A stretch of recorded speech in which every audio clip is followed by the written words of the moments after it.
네, 첫 번째 순서는 집중 분석으로 이어가겠습니다. 시장 전략에 대해서 여러 가지 고민이 됩니다. 오늘처럼 이렇게 분위기가 좋을 때도 우리가 그동안 참 힘들었던 섹터에 대해서는 어떻게 좀 전략을 가져가야 될까 고민되는데 오늘은 배터리와 신재생 쪽에 대한 이야기 좀 나눠보도록 하겠습니다. 유진투자증권 한병화 이사님 나오셨습니다. 안녕하세요. 네, 안녕하십니까. 네. 일단 앞서 저희 딱 예고가 나간 대로 풍파를 겪었다. 정말 힘들었던 게 배터리와 신재생 쪽이 아닐까 싶습니다. 올 한 해는 과연 이쪽에서 우리가 좀 긍정적인 시그널을 찾아볼 수 있을지가 궁금한데요. 먼저 첫 번째로 배터리 쪽은 전기차 업황 자체가 워낙에 좋지 않았잖아요. 그 전기차 캐즘을 이번에는 극복할 수 있을 것인가? 유럽을 중심으로 해서 성장세를 보여줄 것인지 전기차 시장에 있어서 올 한 해 전반적인 청사진을 먼저 그려본다면요. 작년보다 올해는 나아질 것으로 보고 있고요. 네. 유럽은 작년에 한 2% 정도 역성장을 한 것 같습니다. 네. 했는데 이제 올해는 저희가 한 15% 근처 성장을 보고 있고요.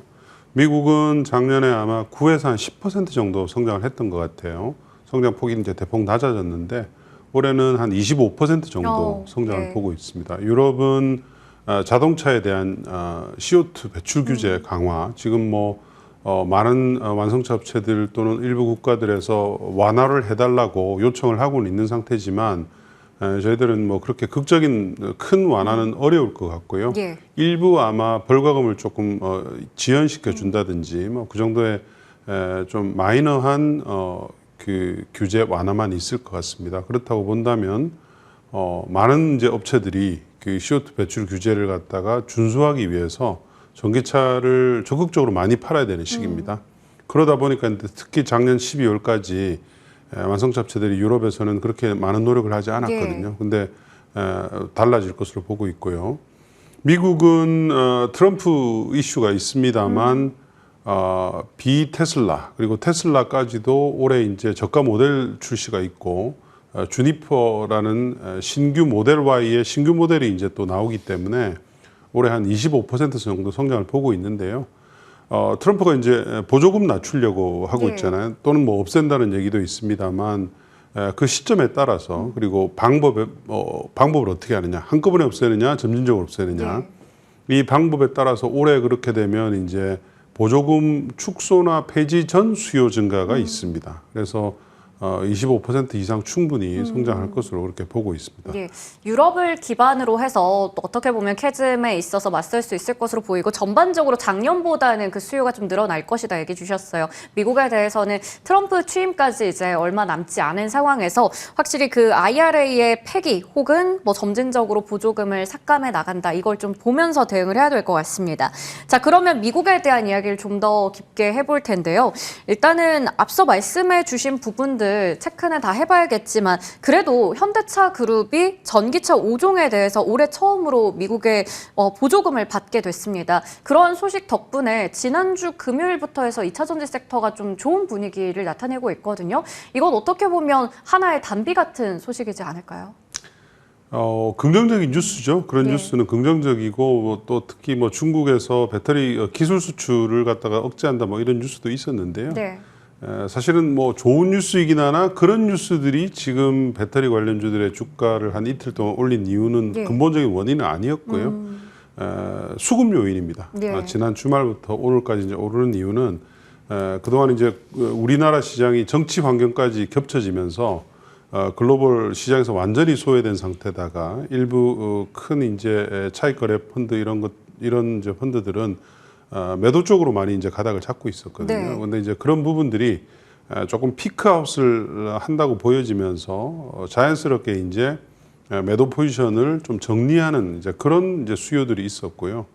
배터리 주들이 이제 주요 시총 상위주들에 많이 들어가 있기 때문에 그런 이제 수요가 좀 있는 것 같습니다. 그래서 그런 이슈들보다는 어쨌든 너무 작년이 안 좋았기 때문에 올해는 사실은 트럼프 당선된다 하더라도 그거보다 더 안 좋을 수 있겠느냐. 이런 지금 좀 시각에서 바라보시는 게 더 좋지 않나 그렇게 판단합니다. 네, 그러니까 한 2거래일 정도 나왔던 반등은 어떻게 보면 수급 덕분인 거다라고 네, 얘기를 네. 주셨어요. 메이저 주체들이 이제 사자세로 전환이 됐기 때문에 워낙에 좀 극단적인 저평가를 받고 있던 게 2차 전지 쪽입니다. 그래서 가격 메리트가 있는 부분에 좀 주목하면서 수급적인 요인도 한 몫을 하고 있는 것 같은데, 자, 그러면요.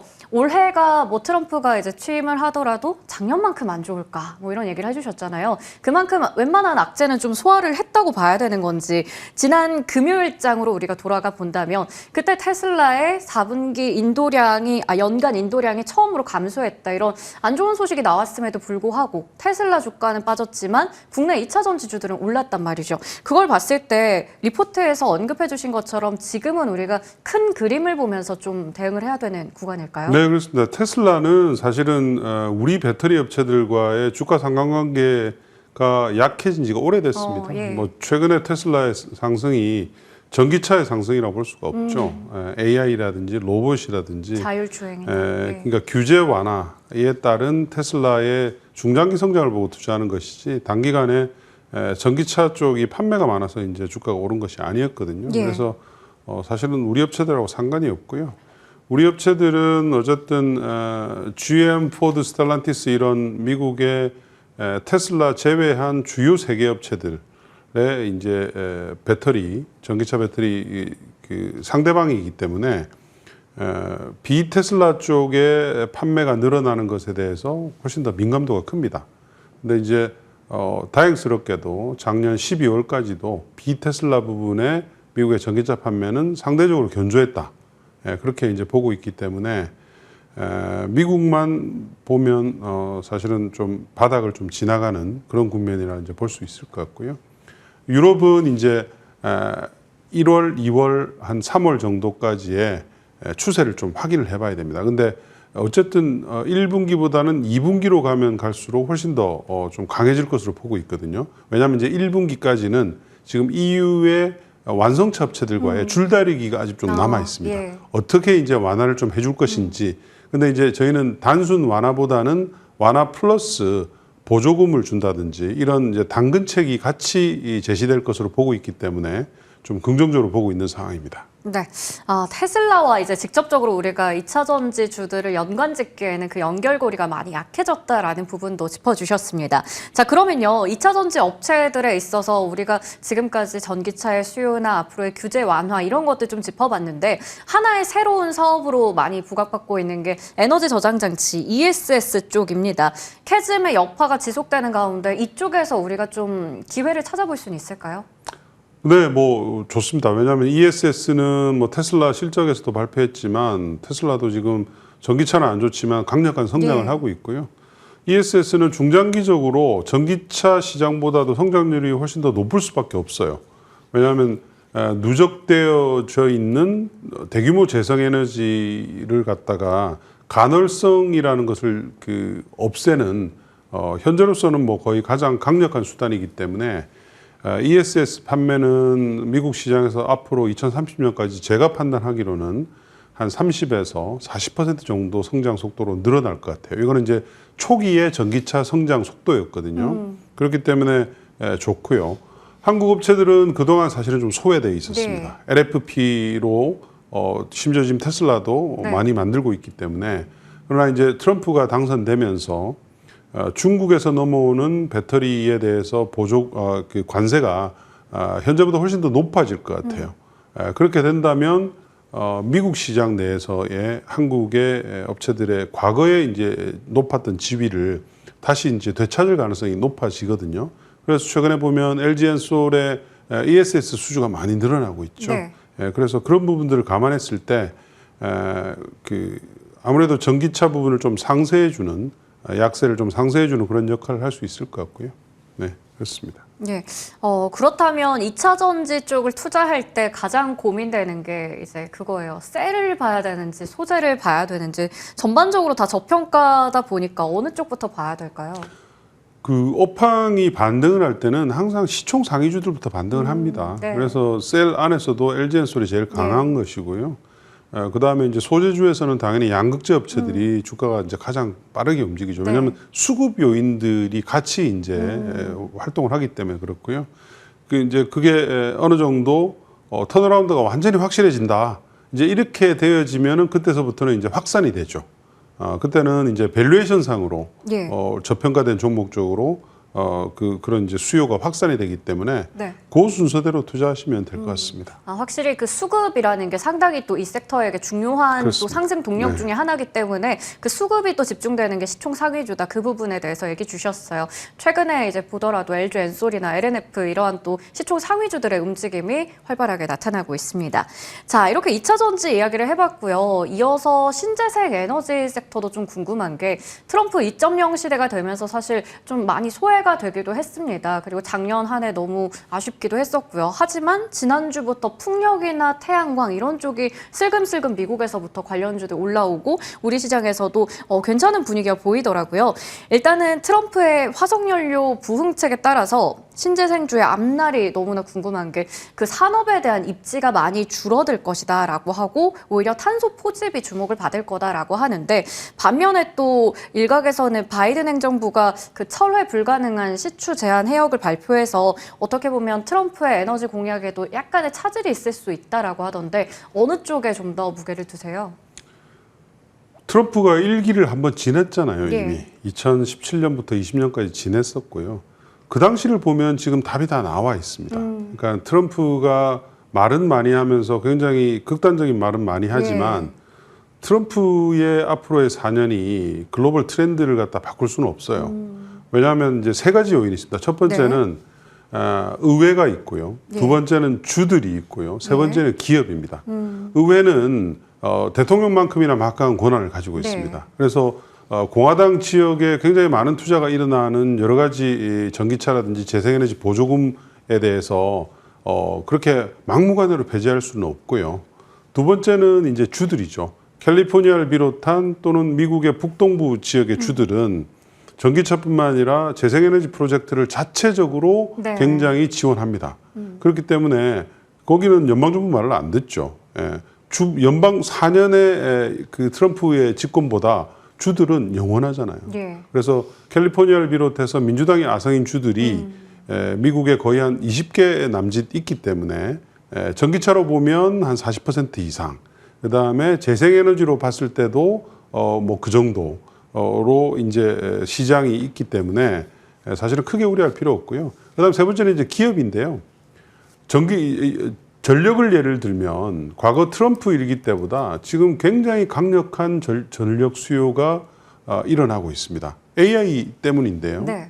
근데 AI를 하는 업체들은 빅테크들이잖아요. 이 빅테크들은 기본적으로 R200을 추종합니다. 그러니까 제일 먼저 AI 데이터 센터를 가동하기 위한 전력으로 재생에너지를 먼저 설치를 해요. 구매를 하거나 그 다음에 이제 부족할 때 천연가스로도 가고 원전으로 가고 이렇게 하기 때문에 이런 기업들의 자연스러운 그 흐름을 아무리 트럼프라도 막을 수가 없습니다. 미국은 전력 산업이 특히 민영화가 돼 있죠. 연방정부가 제한할 수 있는 영역은 아주 제한적입니다. 그래서 그동안 이제 너무 트럼프에 대해서 우리가 좀 강하게 얘기를 하니까 그런 리스크를 너무 크게 생각하고 있는 것 같다. 지난 1기에도 재생에너지 설치량은 굉장히 많이 늘어났습니다. 미국에서도. 결국에는 지금의 그 트렌드를 거스르지는 못할 것 같네요. 그렇죠. 신재생 에너지는 여전히 우리 봐야 되는 섹터다 얘기 주셨는데 한화솔루션이 그 태양광 안에서도 대장주잖아요. 지난주 금요일에 13%대 강세를 보여줬습니다. 와, 이것만 보더라도 태양광 쪽에 대해서도 분명 뭔가 기대해 볼 만한 게 있지 않을까 싶긴 한데 일단 트럼프 당선인이 중국산 태양광에 대해서 추가 고관세에 대해서 예고를 했기 때문에 우리가 좀 반사수혜를 누리지 않을까라는 기대감이 있습니다. 거기다가 앞서 저희 짚어봤지만 테슬라의 ESS 판매량도 좋았으니까 그 복합적인 모멘텀을 받아서 이쪽도 좀 괜찮을까요? 하나솔루션은 하나만 딱 체크하시면 됩니다. 하나솔루션은 화학산업이 있기 때문에 그쪽은 좀 안 좋거든요. 그래서 그 부분은 좀 한번 리스크 포인트로 한번 보시고요. 제일 기대할 것은 미국 내에 중국의 태양광 모듈 업체들이 공장을 약 25기가에 대한 막대한 공장을 만들어 놨어요. 네. IRA 보조금을 받으려고. 근데 지금 그거를 공화당도 그렇고 민주당도 그렇고 그 공장에는 보조금을 주지 말아야 된다. 네. 이런 의견이 아주 팽배합니다. 그게 이제 만약에 조기에 확정이 되면 하나솔루션한테는 굉장히 큰 수혜입니다. 그쵸. 미국의 연간 수요가 40에서 한 50기가 정도 되는데 절반 정도를 중국의 모듈 업체들이 생산을 할 수 있게 되어 있거든요. 근데 그게 이제 무력화되면 하나솔루션과 퍼스트솔라 두 개의 양대축이 미국 시장을 거의 가져갈 가능성이 높기 때문에 사실은 그런 뉴스를 좀 기대하시는 게 좋을 것 같다 이렇게 판단합니다. 한화솔루션 자체로 봤을 때 이제 화학산업은 좀 아픈 손가락이긴 하지만 그 미중 간의 경쟁 갈등 더 심화된다면 한화솔루션이 받아갈 수 있는 파이가 상당해질 것으로 보이기 때문에 그 뉴스를 잘 점검해보자라고 얘기를 주셨습니다. 자, 그리고 마지막으로요. K 신재생에너지 사업이 어떻게 보면 미국의 대선 결과 영향도 많이 받았지만 국내에 있어서도 정치적 불안성에 대한 영향을 좀 크게 받았습니다. 원전을 중심으로 해서 지금 현 정부의 에너지 정책에 제동이 걸린다. 그리고 야당이 좀 선호하고 있는 태양광과 풍력은 기회가 될지 이게 앞으로 또 정치적인 변수들을 고려해 봤을 때는 차별화된 전략을 신재생 에너지 안에서도 좀 가져가야 되는 건가요? 그 부분은 좀 중요한 이슈입니다. 왜냐하면 지금 현재 여당과 야당의 정책 스탠스 에너지에 대해서는 완전히 다르잖아요. 여당은 원전 중심이고 야당은 재생에너지 중심인데 만약에 이제 이 상태에서 그 정치적인 흐름이 바뀐다면 국내에 상장되어 있다는 이유만으로 사실은 국내 거의 매출은 별로 없거나 또는 뭐 국내 매출은 크게 중요하지 않은데도 불구하고 국내에 있는 재생에너지 관련 상장주들이 디스카운트를 많이 받았거든요. 그래서 그 부분은 좀 정치적인 그 흐름이 바뀐다면 그 디스카운트가 이제 없어지겠죠.